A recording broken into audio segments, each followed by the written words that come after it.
Fileteando la vereda, un perro relamiendo el vendaval, los curas revoleando la moneda para elegir tu arco celestial.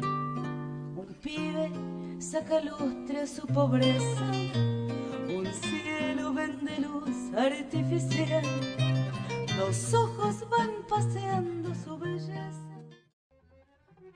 Luego de casi un siglo de crecimiento demográfico, las distintas poblaciones periféricas a la ciudad de Buenos Aires, que conformarían lo que se denomina conurbano bonaerense, culminan de gestar una identidad propia. Allí, las nuevas generaciones de habitantes construyen una nueva lógica espacial, caracterizada por prácticas culturales situadas desde el propio territorio, en su situación de frontera. Desde el punto de vista literario, poco a poco aparecen en distintos barrios grupos de poetas, revistas literarias y publicaciones varias. Entre las más importantes podemos nombrar la revista Oeste del grupo Roberto Arp en Morón, la revista Mapuche en Castelar, la revista Amaru en Zona Sur, El Escarabajo de Abelardo Castillo y muchas otras publicaciones menores conocidas como subte, por ser subterráneas y de aparición efímera. Estos grupos sortearon épocas políticas difíciles e intermitentes para nuestra sociedad, que atravesaron desde el golpe de Estado de 1955, que derrocó al peronismo, dos democracias restringidas, distintos gobiernos militares y una nueva primavera democrática con la llegada de Cámpora a la presidencia.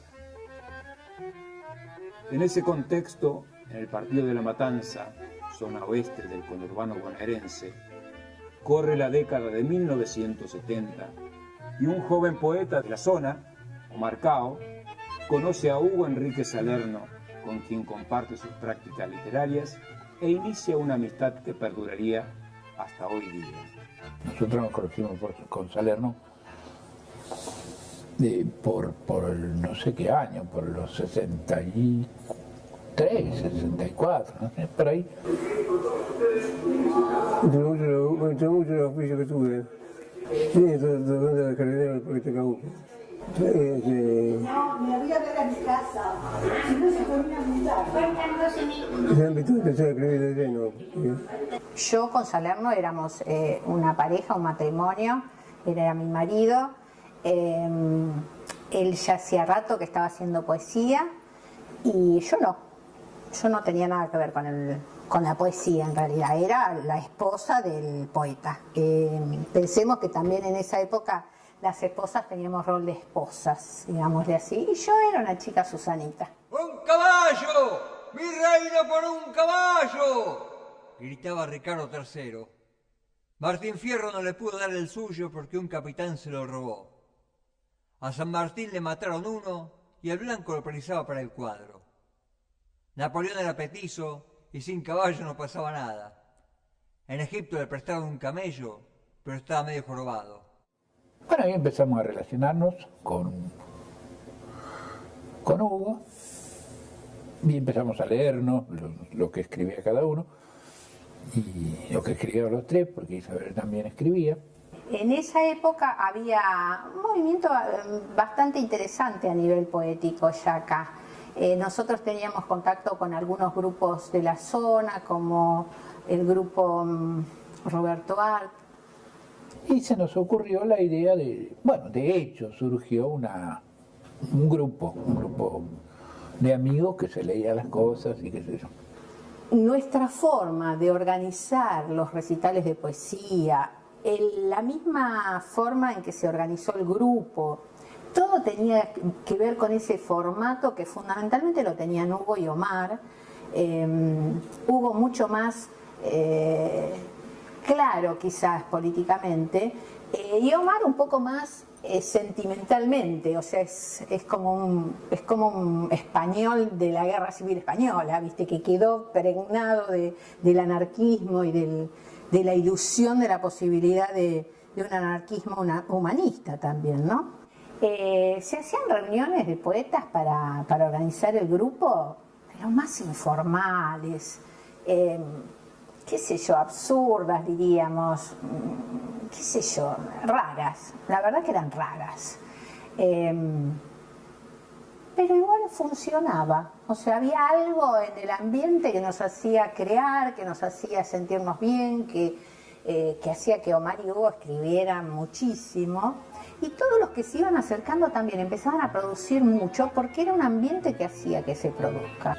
El grupo impulsa encuentros de poesía en la casa de Hugo Salerno en Hurlingham, zona oeste del Gran Buenos Aires, y en distintos puntos del conurbano y la ciudad capital.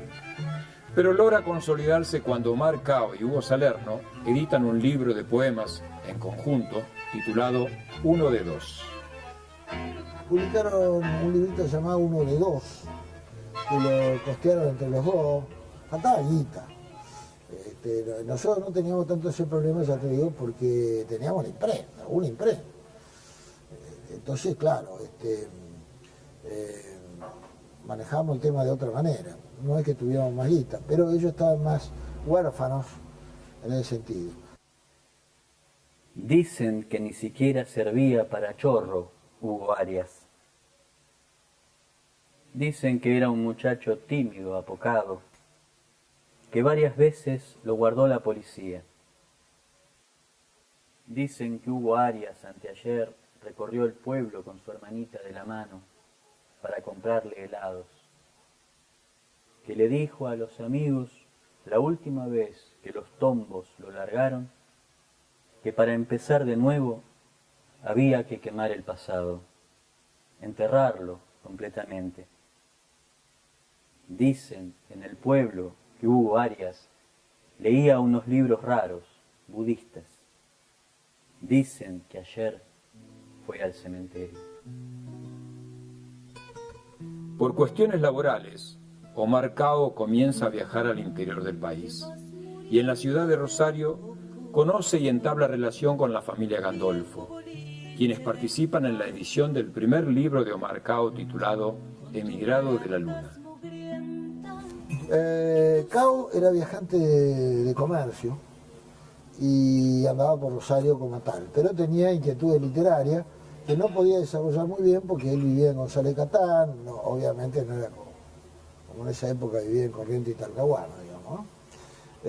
Así que hacía lo que podía, pero por ejemplo una cosa que hacía en la ciudad que visitaba, recorría librerías, buscaba alguna cosa y ahí encontró, en alguna de Rosario encontró el Lagrimal. Y le gustó mucho y lo fue a ver al viejo Gandolfo. Entre paréntesis, Francisco era un ser excepcional, ¿no? Francisco Gandolfo, el padre de la movida del Lagrimal, que estaba ya finalizando la movida del Lagrimal Trifulca, que fue una revista excepcional en las letras argentinas, porque era absolutamente moderna, como pedía Girondo, ¿no? Mira, yo de joven tenía la manía de armar antologías de Plaza Máquina con 3-4 copias, las abrochadas que tenía imprenta mi viejo, teníamos todos los elementos para hacerlo. De ahí pasé a una cosa chiquita, doblada, que se llamaba, yo le había puesto la corneta Rosalín y mi viejo me decía, no, poné la corneta de Rosalín. Y de a poco, con 3 o 4 amigos, en especial Sammy Wolpin, después Dan Iris, empezamos a pensar en hacer una revista literaria, que tuviera muchas páginas, que hubiera de todo, y que estuviera atenta a todo lo que pasaba en la revista. Un poco la revista que yo quería leer.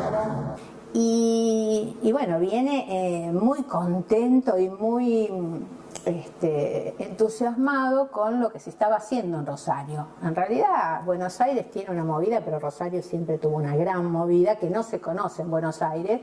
Fueron a Rosario, salíamos eso enseguida muy amigo de mi viejo, la parte anárquica, mi hijo era muy cajero, va a quedar muy bien con mi vieja tanto. Y Cao era como Messi, ese tipo de onda serie negra, no sé ahora, yo me lo veo hace unos 15 años, pero una cosa, inclusive si sacado de las pases de las caras. Era un tiro duro. Francisco y Elvio Gandolfo editaron la revista Lagrimal Trifurca en su imprenta familiar entre el año 1968 y el 1976. Francisco logra contactarse con diversos poetas de distintos puntos geográficos, con quienes mantiene una nutrida correspondencia que fue publicada en el libro Correspondencia, recopilación de Osvaldo Aguirre, editada en el 2011. En una de las cartas dirigidas a su hijo Elvio, podemos leer: Llegamos al local y no había un alma, pese a ser media hora tarde. Cao nos había puesto una hora más temprano y a sábado 3 horas antes, 15:30. Sábato le avisó a Devoto, que viajaba un día antes, y Devoto, como buen rosarino cumplidor de horario, se mojó todo al ir a esa hora. Sábato lo esperaba a Cao para romperle el alma, pero antes que llegara se calmó. El acto programado, según Omar, para las 15:30, 18:30 y 19:30, empezó recién a las 9 de la noche, con la presencia de más de 70 personas. Después de charlar en grupos, tomando mate y vino, tocando flauta, guitarra y piano. A ellos les gusta así, y sale todo más ameno. Bueno, en ese tiempo ya ellos estaban terminando con el tiempo del Lagrimal, creo que ya estaban por el número 13 o 12, cuando los conozco, y quedo muy entusiasmado por todo su trabajo. Pero su trabajo era posible porque tenían una imprenta. Entonces el viejo era un romántico, un bohemio y un laburante, y bueno, hacía las revistas a pulmón con su rotora, pero de una calidad impresionante todo. Bueno, quedo maravillado y vuelvo y digo, che, podemos hacer una revista, mirá lo que hace esta gente en Rosario, qué sé yo. Me piden poemas y yo le acerco míos y le acerco del Flaco. Y los publican el número 13, hacen una separata de poesía de Buenos Aires y los publican a los dos. Emigrado de la luna, radicado en esta por casualidad de largos años. Tengo una voz tan rara que ni siquiera sé si es voz o si es canto del pájaro rojo, a veces negro, que subyace en el fondo de la memoria flaca y mentirosa, de estos barrios cambiados, extensamente diluidos, estremecidos de agonías de tango, de asfaltos que florecen los veranos, de margaritas de 2 tallos, y en las impías cruces de cemento que forman sus esquinas sin buzones, descolgado porteño por un procedimiento distinto, por lo inverso al de Cirano. Aquí encontré esperándome las manos dolorosas de mi padre, muerto de ladrillero y siglo XX. Esas manos morenas barajando a veces naipes rojos, en un truco feroz con el destino, y otras negros, enseñándome el solitario que aprendí para siempre. Eso nos entusiasma y pensamos en la posibilidad de una revista. Necesitábamos un nombre. El titular del grupo es marcado. Hasta el libro que no por encima Cabo, por el título Cabo, que es el Raíz del Sol. Bueno, el que se encarga de todo lo práctico es Omar Cao, que es el práctico. O sea, Salerno es un poeta clásico del siglo XVII más o menos. O sea, él vive en la luna que se cortó con la botella, y nunca tuvo nada que ver con lo práctico. O sea, apenas trabajaba, digámosle así, apenas. Lo digo además como ex esposa que sufrí ese tipo de situaciones. Lo que pasa es que Salerno tenía una actitud así muy lumpen en realidad. Él escribía a mano, en un cuaderno. Creo que fue el único tipo que Mangieri no le sacó nunca un libro, porque le llevó el original en un cuaderno a mano. Y bueno, yo siempre, como dice Hugo, siempre fui el titulador de las cosas estas, ¿no? Y en un viaje así se me ocurre algo relativo a la luna, tendría que ser, porque nosotros en realidad como que veíamos la necesidad, teníamos la necesidad de escapar de provocar algún tipo de corte en la continuidad romanticona que tenía Buenos Aires y sobre todo el conurbano, pero la cuestión que la luna era una cosa que nos tenía un poco hinchadas las bolas. El tema de la luna, lo romántico, qué sé yo. Entonces decíamos, bueno, entonces pensé, digo, bueno, una luna, pero una luna cortada. Una luna que se termine, que se corta, ¿no? Entonces la luna, y un nombre largo, que sea molesto, que sea difícil, para joder, va, una palabra. Y bueno, ahí salió el nombre. La luna que se cortó, ¿con qué? Con una botella. Punto. Bueno, ese fue el nombre. Pero nos contaron que sacaban, y nos extrañó el título tan largo. Yo me acuerdo que en los reportajes que hacía la revista ponían las iniciales de la revista, que era larguísima, porque era toda una palabra larga. Nombre molesto, irritante, qué sé yo, jodido. Cosas de chicos, de molestar, ¿no? Y quedó. Después vino con los años Ricardo Rubio, y por los mismos motivos, porque era molesto, porque era irritante y porque era largo, lo acortó. Las cosas de la gente.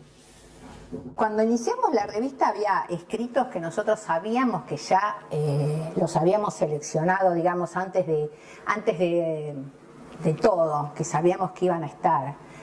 Cumming, por ejemplo, que a mí hay una de esas poesías de Cumming que me encanta, que es como me representa, no sé, me encanta, es una poesía muy, muy linda. Y después sabíamos también que íbamos a hacer el reportaje a la gente del Grupo Roberto Arlt, porque nos parecía que eran nuestros hermanos cercanos y que además habíamos compartido todo esa época, que también ellos estaban en hacer un grupo, en crear, pero eran mucho más formales que nosotros. Nosotros éramos muy informales, realmente muy informales. No tenía esa ventaja de la imprenta. Si iban a una imprenta de González Catán, que imprimía tarjetas, qué sé yo, cosas así. Entonces lucía el libro, muy desmañado y demás, pero los poemas, para nuestro entender, eran muy buenos.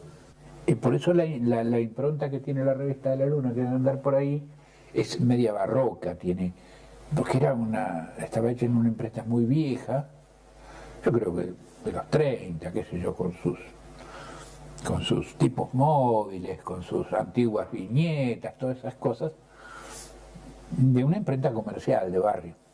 Gustaba, no éramos de venerar a nadie, o sea, no teníamos, pero eso era una postura casi política, casi ética, de que no había nadie para venerar, que todos éramos iguales y en todos somos iguales, nosotros hacemos lo que podemos. Por eso también la revista tiene furcios, tiene faltas de ortografía, problemas de expresión, porque no creíamos que era importante nada de todo eso. Creíamos que lo importante, en ese aspecto éramos terriblemente adelantados, porque eso es algo que se está dando en educación en este momento, pero en esa época nosotros creíamos fehacientemente que ese era el modo en que nosotros nos podíamos expresar y que no podíamos hacer otra cosa. O sea que era gente con una actitud cultural distinta, más popular. Eso siempre nos había gustado. La revista no era ese tipo de intelectual, porque también había intelectual denso, ¿no? Así, que estaba al día de los movimientos filosóficos, sino que éramos tipos que juzgábamos mucho el material de acuerdo como lectores, de acuerdo a lo que nos gustaba o no, y la actitud de Cabo de Salerno era muy similar en ese sentido. Y eran tipos con mucha cultura popular, muy cercanos al lunfardo, al tango, al rock inclusive, de aquella época. Creo en la poesía, mini religión individual de bolsillo, anárquicamente individual y colectiva, Creo en la poesía del clavito y del clip tirado en la vereda. Para ser poeta hace falta saber usar la ventanilla del colectivo, distinguir un maniquí recostado en un árbol, ver en el vendedor de pájaros un carcelero ambulante. Encontré un organito en 1998, la clave del sol en una cáscara de naranja. Para hacer un poema muchas veces hace falta que el estar arriba en el sube y baja, la otra persona se salga sin avisarnos.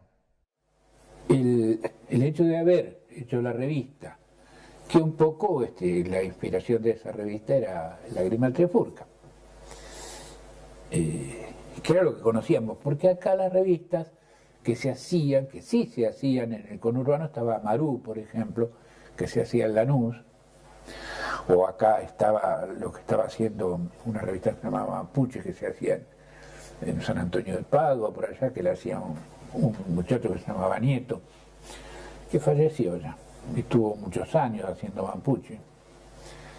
Y después estaba el grupo Roberto Ar, que hacía la revista Oeste, pero ellos hacían todos tipo tabloid. Pero bueno, que no nos tenían que prohibir el acceso a la cultura, que la cultura estaba ahí para todos. Y esa era una ética que nos hacía muy abiertos, porque además era para todos de verdad. Nosotros teníamos gente cerca que no tenía nada que ver con nosotros y la verdad nos divertimos mucho. En ese aspecto nos fue muy divertido, pero la forma de selección, esto es una basura, y lo rompíamos y lo tirábamos en un tacho de basura porque éramos así de pasionales, de vehementes, Siempre me acuerdo de una antología poética universal que hizo Cao, que, esto lo digo porque le doy el detalle porque es una actitud cultural interesante. Era como una antología del universo, donde había poetas de Próxima Centauro, de Sirio, de Ganímedes. Le había imaginado un mundo dentro de, qué sé yo, 10.000 años donde existían y que hacía su antología. Entonces él, como poeta, prestaba voz a poetas de toda esa... Es una mezcla de ciencia ficción y poesía. El 24 de marzo de 1976, la Junta de Comandantes en Jefe de las Fuerzas Armadas derroca a la presidenta constitucional y establece un nuevo gobierno de facto. Se suprimen los derechos civiles, las libertades públicas y estalla una dictadura militar que llenará de oscuridad y terror a nuestro país. La década del 70 para mí fue difícil, no sé para los otros porque no estuve con ellos. Muchos de ellos se fueron por las dudas, otros se fueron porque se debían ir. Se fue haciendo cada vez más complicado. Escribir en los 60 ya era complicado. Nicolás Casullo se tuvo que ir, por supuesto. Jorge Bocanera se fue, Jorge Ariel Madrazo, hubo muchos que se fueron, otros cayeron. Si era complicado andar por la calle, mucho más complicado era escribir, y sobre todo escribir algo que no fuera poemas de amor. Yo escribía poemas de amor, te trataban de boludo y estaba todo bien. Y otros quedamos escondidos lo más posible. En esa época estábamos en plena dictadura y nosotros seguíamos trabajando, no sin saber lo que estaba sucediendo, pero sí poniendo la actitud de que, bueno, había que saber seguir haciendo, porque además era poesía y la poesía era la vida, y bueno, teníamos una postura bastante fuerte con eso. Si uno lee los poemas de estos grupos, ve las revistas, etc., era bastante explícito. Lo otro que yo planteo, y me parece que tiene que ver con esto de la seguridad, es que ellos escriben poesía porque no pueden dejar de hacerlo, porque vienen haciéndolo desde antes, van a seguir haciéndolo después, y en realidad la dictadura no puede cortar estas cosas. Si había problemas de seguridad, sí, pero también había bastantes ardides para engañar, si uno quiere, a los que venían, la policía o lo que sea que vinieran a vigilar, que tampoco podían controlar todo. Cuando yo hablo de pequeñas resistencias, digo, había un montón de estas cosas en un montón de lugares al mismo tiempo. Entonces todo no lo podían controlar. Después, más entrado el asunto, fue mucho peor al extremo de que empezamos a tener que expurgar primero las bibliotecas de todo material que sonara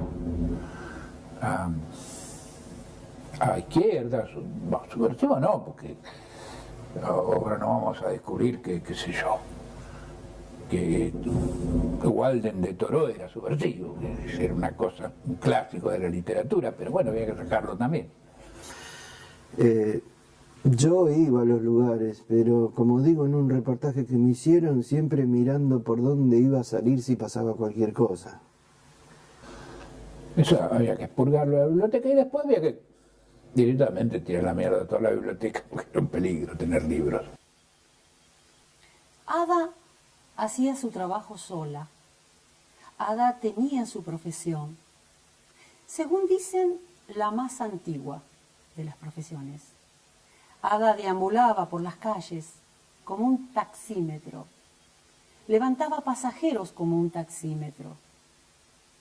Y los hacía viajar por las nubes como un avión. O mejor dicho, como un suave planeador. Ada era una artista. Y su arte, como todo lo de esta sociedad, estaba transformado en mercancía. Luego de diversas presentaciones en distintos puntos de Capital y Gran Buenos Aires, el grupo comienza a funcionar en una biblioteca situada en el barrio de Mataderos.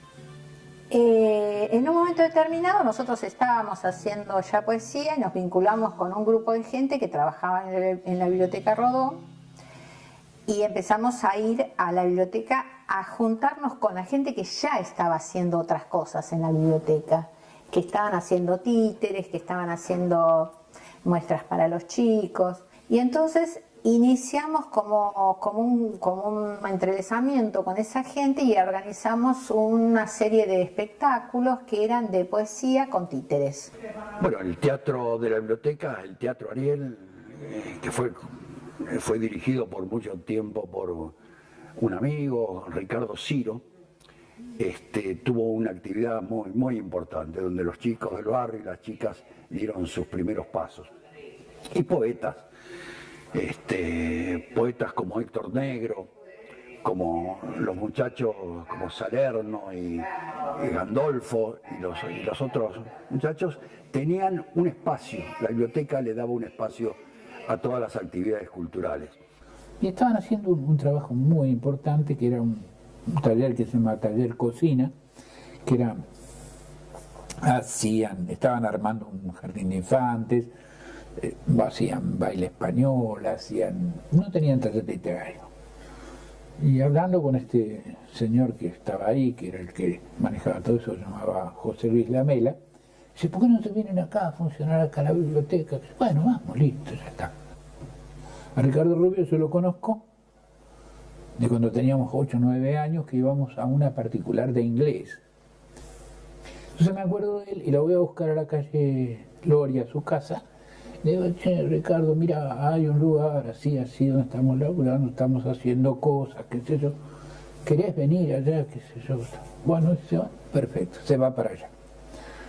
Yo ingreso al grupo en 1978, o sea, 3 años después de esa idea. Y empezamos a trabajar, trabajamos todo un año, hacemos un gran festival de cierre de año. Y esto realmente molestó mucho a la dictadura militar, tal es así que la incendiaron. Y finalmente sucede que queman la biblioteca, vienen los milicos una noche y queman la biblioteca.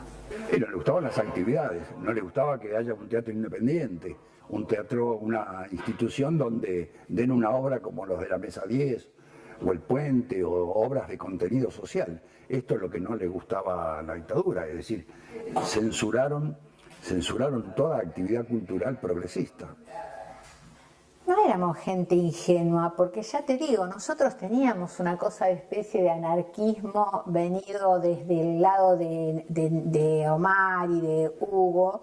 Entonces no éramos gente ingenua y tampoco éramos ingenuos en el sentido de saber que estábamos en una época de dictadura, pero jamás hubiésemos pensado que se iba a incendiar una biblioteca, jamás. Y aborta todo, ¿no? Aborta las actividades culturales. Bueno, desaparece la biblioteca físicamente, la queman. Así que desaparece, nos tenemos que ir. Y me llamaron por teléfono para decirme que la biblioteca se estaba incendiando. Y vinimos con mi mujer y todo el barrio y la gente y los directivos, ya estaban los bomberos, tratando de apagar el fuego, no con mucho entusiasmo, con muy poca agua, y se llevó todo, se llevó historia, se llevó libros, se llevó cultura.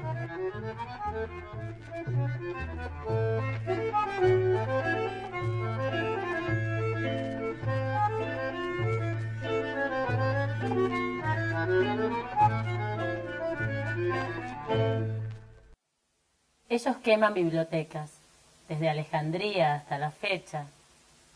Nosotros hacemos libros nuevos. Vivimos la poesía, pese al fuego. Contraatacamos con nuestro fuego interior al blindado de ellos. Ellos viven en búnkers o en rosadas casas. Nosotros escribimos en los cafés, en los colectivos, en la casa y en las paredes. A ellos les escriben los discursos. Nosotros vivimos la poesía.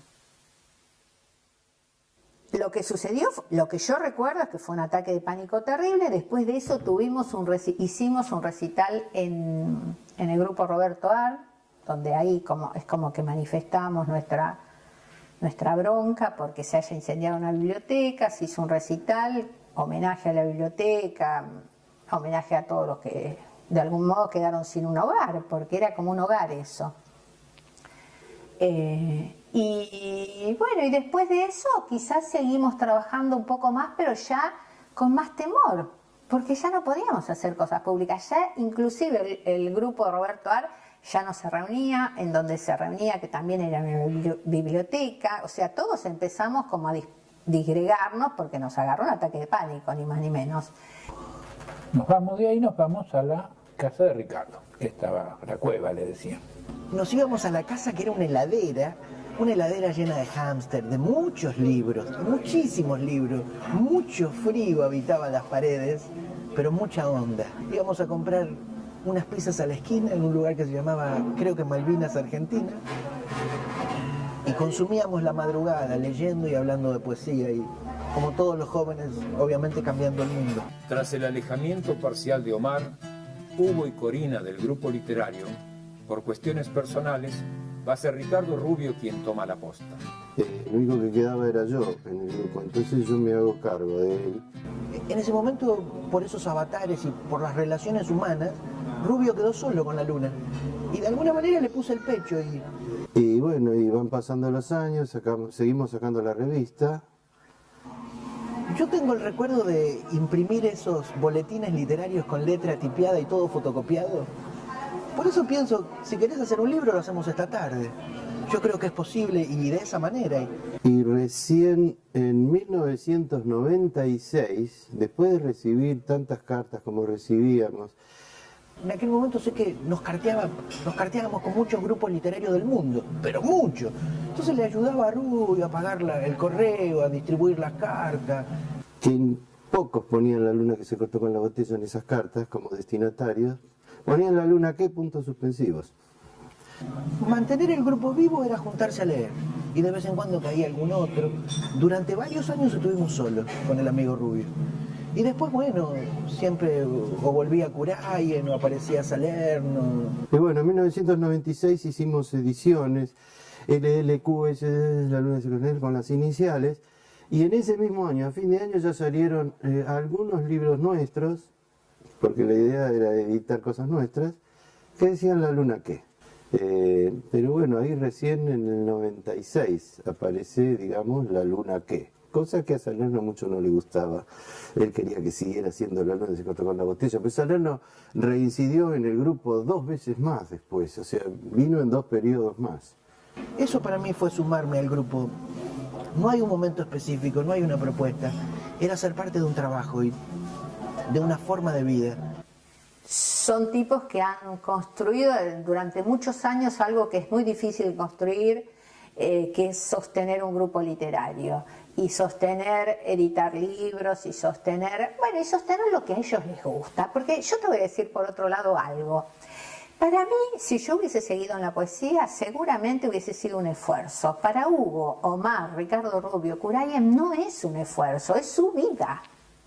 O sea, es algo que ellos llevan dentro y que les encanta hacer y que es lo mejor que pueden hacer para sentirse felices.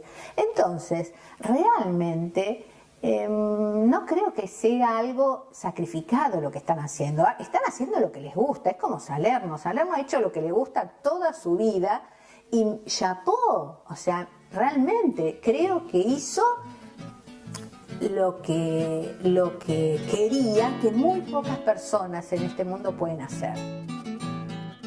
Pa' que siga viendo guapos, múdate pa'l oeste y viaja en el tren Sarmiento y a pechazos y empujones te subís y te bajás, y si no aprendes a hacerlo, bajarás donde te bajen, subirás donde te suban. Mete pecho, no te achiques si la mina va con cría, o si sube una viejita en lucha por el asiento.